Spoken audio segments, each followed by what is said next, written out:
Hi friends, this is Sarah from Crafting and Relaxing. Welcome. Thank you so much for joining me today. I appreciate every one of my subscribers, and those of you who are new, I'm glad to have you join.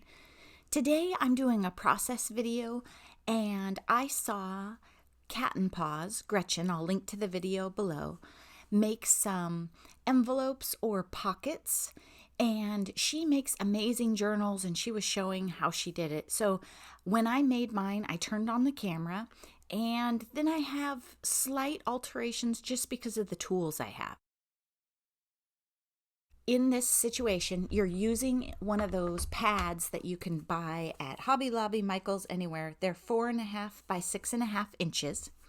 And then you just score it and fold it. And Gretchen showed a variety of options where you could put the flaps on the inside, the flaps on the outside. I'm doing the flaps on the outside. I'm going to glue it to a journal page, so I really don't care what the back of it looks like. So she puts hers together and she shows you a bunch of different options. And I sped this up, I think 3 times, just so you didn't have to watch it so much.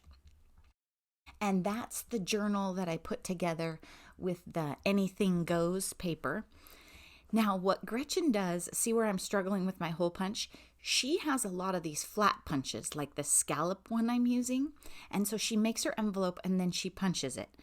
I didn't like the scallop one because it just didn't look as good. It doesn't kind of just look like I messed up because it's white and it's showing white. So I cut it off. That was one thing she said in her video. If you don't like it, just make it shorter. And then I went back with this other punch and put it in a different way and got it rounded. Then I'm just putting adhesive on the back of it. I'm using the double-sided tape from Tuesday Morning, and you could use anything. I think sometimes I use art glitter glue, whatever you have. A glue stick would probably work as long as you gooped enough. I just wanted a pocket because I hadn't really been making pockets, and I thought this journal needed a little something more. And this paper, the navy in it, went wonderfully with that.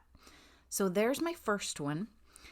Then I experimented a little bit and looked at it. Oh, and one of those Project Life cards, that's what that is. Fits in there perfectly. It was tight though, but it fit.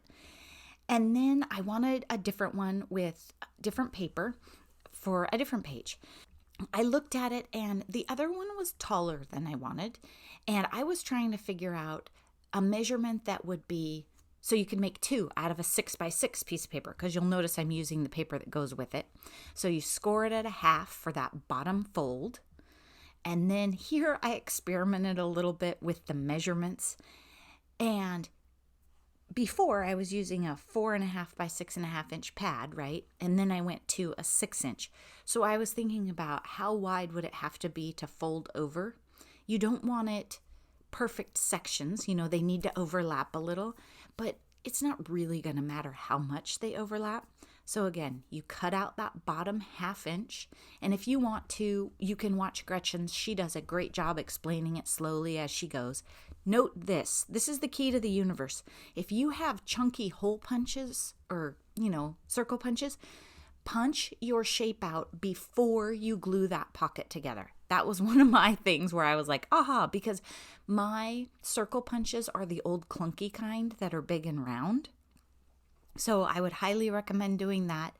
Also, this second one that I made, it was cardstock and it was thicker. Like I had a little trouble creasing it. I know you guys have seen my envelope series before, and I say that when you get better at something, you can use the thickest paper you want. It was a big leap to make one and then go to super thick paper and not use her standard measurements. But I got the job done, and I think it's super cute. And I just trimmed off a little part that was crooked that I didn't like and found a page, and I was going to glue it on straight, and then I got a little creative. And I was just looking for a page in that journal that needed a little something more. And here you notice I used art glitter glue. I'm not exactly sure why. I just did. And then pushed it on there really well. Used my bone folder to rub it down, make sure I had good contact. And then I took one of my paint skins that kind of matched the page and shoved it in there. Thanks so much for watching. Have a great day. Bye-bye.